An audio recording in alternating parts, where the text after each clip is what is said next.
Welcome to today's deep dive.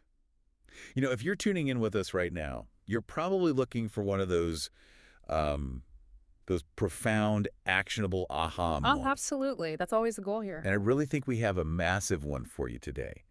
But to set the stage, I want you to imagine for a second that you're driving down the highway, Okay. you've got the music playing, you're making great time, and suddenly, right there on the dashboard, the check engine light starts flashing this bright, angry red. Literally the worst feeling. Right. It's annoying, it's stressful, it's actively ruining your commute. Now, in a perfectly logical world, you'd, I don't know, pull over, pop the hood, and figure out what's actually malfunctioning. Yeah, that would be the logical thing. But what do most of us actually do? We just reach over and turn up the radio. Yes. Oh my gosh, We yes. blast the volume to drown out whatever rattling sound the engine is making, and we just treat that flashing light like a nuisance to be ignored rather than, a crucial warning system. I love that analogy. It's such a brilliant way to frame this conversation because that instinct to just turn up the radio and keep driving, that's essentially the modern cultural approach to physical pain. Totally. We just want the dashboard light to shut off so we can keep producing, keep functioning, keep moving. Okay, let's unpack this because this brings us to a really fascinating piece of writing that was actually just published today, May 15, 2026. Brand new. Yeah, brand new. It's a Substack article by Dr. Noma Santa. She's a sacred relationship healer, and she gave it this incredibly striking title. I love the title. It's so good. It's called Period Pains Are Exactly That, the pain of a specific period in your life. It immediately grabs you. It does. And she's Yeah. proposing this radical reframing of how we view period pain specifically. She wants us to stop seeing it as just a biological glitch or, a monthly curse. Right. And she wants us to start viewing it as a really profound, albeit loud, emotional messenger. Yeah, and the premise really challenges this very specific cultural normalization of pushing through. Dr. Netzel actually starts the piece with her own personal realization. She writes that for years, she genuinely believed period pain was simply a tax she had to pay for being a woman. Like it was just expected. Exactly. It was just a common thing every woman goes through. So every single month, she would shift into this intense survival mode. Wow. She'd take the painkillers, apply the heat pad, and then just carry on as though absolutely nothing disruptive was happening inside her body. I really want to pause on that for a second because that script is just so deeply ingrained. It really is. Like women are constantly handed this narrative that severe discomfort is just something you deal with quietly. It's, entirely normalized in our culture to pretend you're fine when you're clearly not. Oh, 100%. But I have to admit, as I was reading this, I got stuck on a fundamental hurdle. I have to push back a little for the listener here. Okay, let's hear it. Well, cramps are biological, right? They are literally caused by prostaglandins. The uterus is physically contracting. So are we saying a physical cramp is just some psychological illusion? I guess I just worry about overanalyzing a simple biological process and turning it into a deep psychological issue. What's fascinating here is that Dr. Ninsel is not denying the biological mechanism at all. Okay. She's not saying the uterus isn't contracting or that those prostaglandins aren't flooding your system. Right. What she's actually challenging is what drives that biological mechanism into such severe overdrive. Her core thesis is that the body isn't betraying us with this pain, it's actually attempting to protect us. Wait, protect us from what? How does a debilitating cramp protect you? By forcing you to stop. Oh. Yeah, we have to look at the psychophysiological bridge here, the mechanism that connects our emotional state to our physical tissue. When you're in chronic survival mode, Which so many people are. right, perhaps from constantly overriding your own needs to accommodate others, your body is continuously pumping out cortisol. Stress hormone. Exactly. And high cortisol levels over long periods create systemic inflammation throughout the body. And guess what inflammation triggers? More prostaglandins. Yes, the release of even more prostaglandins, the exact chemicals responsible for those severe uterine contractions. Wow. Okay, so when Dr. Ninsel talks about emotional disconnection, she isn't just speaking in poetic metaphors. Not at all. Ignoring emotional stress is literally physically manufacturing the chemicals that cause the physical pain. Precisely. The subtle emotional signals are being ignored, so the body it turns up the volume on the physical pain. Because we're turning up the radio. Exactly. Dr. Nansel realized over time that there was a much deeper pattern to her cycles. She noticed that certain emotions became significantly louder and certain relationship dynamics became like way harder to tolerate right around the time of her period. Interesting. Her body became hypersensitive to the stress, the emotional exhaustion, the resentment, and the overgiving that she was trying to push down during the rest of the month. She uses the phrase self-abandonment in the article, which is just incredibly heavy. It's a powerful term. It implies this conscious or maybe deeply unconscious choice to leave your own needs completely behind, just to, keep the machinery of your life functioning. And the crazy part is, society actively rewards that self-abandonment. Yes. Think about the traits we praise in the workplace or even in family dynamics. We reward the person who keeps it together no matter what. Always. We praise the woman who is endlessly accommodating, who ignores her own exhaustion to be available for everyone else, and who normalizes her own chronic stress. Here's where it gets really interesting, though. If the body is turning up the volume to protect us from that chronic stress, that implies the body is keeping a record, right? Oh, the body definitely keeps the score. Right. It's tracking the times we say, I'm fine, when we absolutely are not. The article literally says, period pains are exactly that. Pains of a specific period in your life. Yeah. So they're signals from an overloaded nervous system. What exactly is on this nervous system ledger that she talks about? Well, the nervous system doesn't just wipe the slate clean when you go to sleep after a highly stressful day. It stores all that activation. Unfortunate for us. Right. Dr. Nansal provides this specific checklist of what the nervous system actually remembers. Obviously, it logs chronic stress and emotional suppression. Yeah, sure. But she also includes things like hyperindependence, chronic people-pleasing, being perpetually stuck in survival mode, and staying in relationships where you repeatedly abandon your own boundaries. I've got to tell you, the inclusion of hyperindependence there completely blew my mind. It's so common, though. It is. If you're listening to this right now, just think about how many times this week you've smiled and said, don't worry, I've got it, when internally you were completely overwhelmed. The idea that playing the role of the person who handles everything actually manifests as physical cramping is just wild to consider. She even has these side titles in her other work, like The Women Who Hold Everything Together Eventually Break, and the hidden pattern behind I've Got This, Women. Yeah, and if we look at the mechanism behind it, it makes perfect sense. What is hyperindependence at its core? I mean, I guess it's a defense mechanism. Exactly. In many psychological frameworks, it's recognized as a trauma response. It's the deeply held belief that you are the only person you can truly rely on. Oh, wow. And if you believe that, your nervous system can never, ever drop its guard.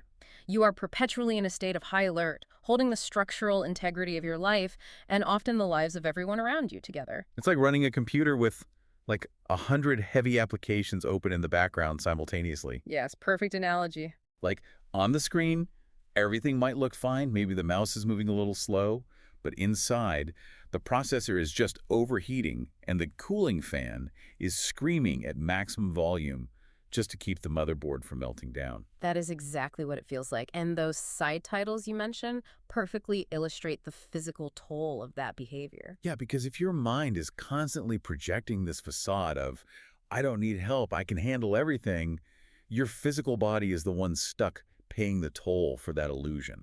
The physical body eventually has to bear the load of whatever the mind is trying to suppress.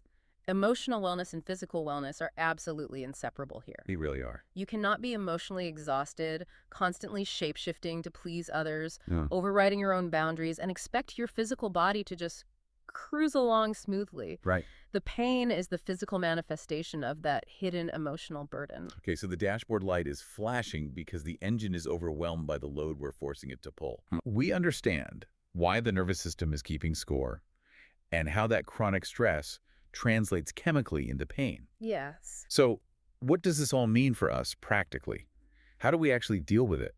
Because if the answer isn't just popping more painkillers and, plugging in the heat pad, what is the alternative? How do we shift the paradigm from silencing the body to actually listening to it? Dr. Nitzel is very direct about this. She states her belief that healing does not begin with removing symptoms. Which is an incredibly tough concept to swallow. Oh, absolutely. When you are in severe pain, removing the symptom feels like the only logical priority. Of course it does. Pain is designed to command our attention. But she suggests a critical shift in our internal dialogue is necessary for actual long-term relief. Okay, what kind of shift? We have to stop asking the default question, which is, how do I get rid of this pain right now? Right. And instead, we need to ask a much harder, much deeper question. What has this pain been trying to show me about the way I have been living, relating, carrying, and surviving? Wow. She also phrases it another way in the article, asking, what in my life no longer feels emotionally safe for my body? Yes. I really want to linger on that concept of emotional safety. Because, I mean, what does that actually look like on a biological level? This raises an important question because emotional safety isn't merely the absence of immediate physical danger. Okay. Biologically, the nervous system interprets emotional safety as the presence of authentic connection, support, and the freedom to just be yourself. Oh, that makes so much sense. Right. If you are constantly walking on eggshells at work, or if you're in a relationship where you have to suppress your true opinions to keep the peace, your body does not feel safe. It interprets that suppression as a literal threat. Because your authentic self is essentially being suffocated. Yes. True healing, in Dr. Nensiel's framework, requires the willingness to be brutally honest about what is actually hurting us in our day-to-day lives. Yeah. We have to stop seeking a quick fix to silence the alarm system and instead look at the fire the alarm is warning us about. I love that. It's like we spent our entire lives negotiating with the smoke detector. Exactly. We take a pill to muffle the beeping, but the kitchen is still on fire. Yeah. And obviously muffling the smoke detector doesn't put out the flames. Negotiating with the smoke detector never works long term. You might get the ringing to stop for a few hours, but the structural damage to the house continues. Yeah. And Dr. Nitzel doesn't just leave her readers floating in this, theoretical space of internal inquiry, though. She provides immediate practical context for doing this work right now. She does. She ties this internal exploration to a very specific cosmic context.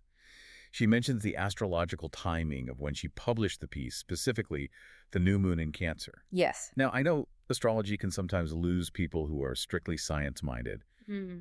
How does she utilize this timing in the context of period pain? Well, even if a reader views astrology strictly as a symbolic framework, it serves as a powerful psychological tool here. Yeah. The energy of a new moon is universally associated with resetting, new beginnings, and planting seeds.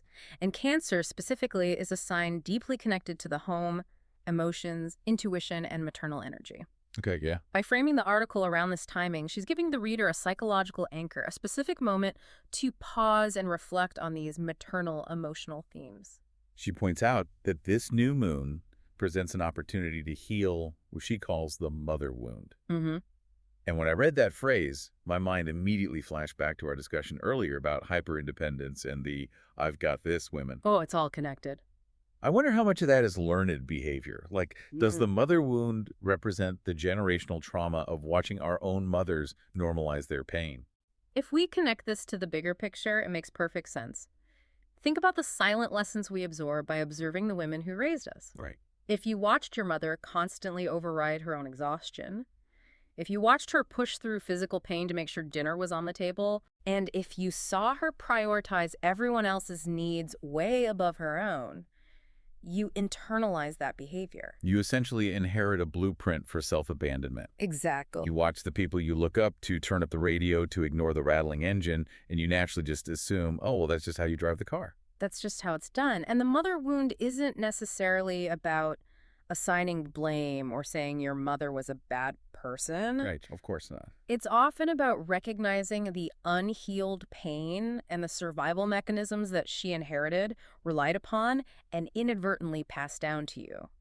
Breaking these generational cycles requires a massive level of conscious awareness. And it requires doing things differently than the people who came before you, which is inherently uncomfortable. Very uncomfortable. To help with that, Dr. Nensel actually provides some actionable reflection prompts for the reader. Yeah, these are great. She asks, what emotional pattern, relationship dynamic, or way of surviving has my body been asking me to pay attention to? And then she asks, perhaps the most terrifying question of all, what would change if I stopped normalizing what is hurting me? It is terrifying because if you stop normalizing the things that hurt you, you are forced to change your life. Yes. You might have to set boundaries that upset your boss or your partner. You might have to step down from being the designated fixer in your friend group. Right. Changing our physical symptoms by popping a pill just feels infinitely easier than changing our relational dynamics and dealing with the fallout. It's the path of least resistance. But she insists that real healing requires exactly this kind of radical honesty. You don't have to perfectly burn your entire life down overnight, but you do have to start being truthful with yourself. Definitely. And for those who are ready to take that step, she outlines practical next steps, specifically mentioning her masterclass offerings. Yeah, the masterclass seems to be where she moves from the theory into actual application. She covers emotional awareness practices and cycle tracking insights. But crucially, this isn't just biological tracking, right? Like just marking days on a calendar. No, it's about identifying relationship patterns connected to the body. You are tracking how you relate to the people around you and how your body responds to those interactions throughout your cycle. She also mentions a free guide for her subscribers that specifically explains why period pains keep coming back. Oh, that's so helpful. That seems like an invaluable resource for anyone trying to understand the repetitive nature of these cycles. If you're doing an emotional audit alongside your biological tracking, you start to collect real data on yourself. And once you see the pattern, you cannot unsee it. Right. You might realize, for example, that every time you agree to take on extra work you don't have capacity for, your physical symptoms amplify dramatically a week later. Cycle tracking basically becomes a tool for relational auditing. It's a complete paradigm shift. We've spent this time looking at how Dr. Nensel fundamentally flips the script on physical pain. Instead of treating the body as like a malfunctioning machine that needs to be silenced, we're invited to view it as this hyper-intelligent communicator. Because as long as we treat the physical symptoms as the enemy, we will never understand what the messenger is trying to convey. The pain is literally the body's language, desperately asking for emotional safety and honest boundaries. So let's go back to that car on the highway. Yeah. Your body is flashing the check engine light. You have a choice. You do. You can keep turning up the radio, taking the painkillers, and pushing through the exhaustion while the engine continues to take damage. Or you can finally pull over, pop the hood, and ask yourself the hardest question: what is actually hurting me, and why am I continuing to pretend that it's normal? It's a profound choice to make. It really is. Mm-hmm. I want to leave you with one final brand new thought to chew on today, building off everything we've explored in Dr. Ninsel's work. We typically think of our minds as our great protectors, Right. like the rational part of us that navigates the world, while we tend to view our bodies as these fragile, somewhat annoying vessels we have to drag around. Right, definitely. But consider this. If our physical bodies literally rebel with debilitating pain when we engage in relentless people-pleasing and self-abandonment, could it be that our biology is actually our most fiercely loyal advocate? Oh, wow. Is it possible that your body, with all its cramps and exhaustion, is designed to ruthlessly enforce the boundaries that your mind is simply too polite or too afraid to set? That is something to think about. It really is. Yeah. Until next time.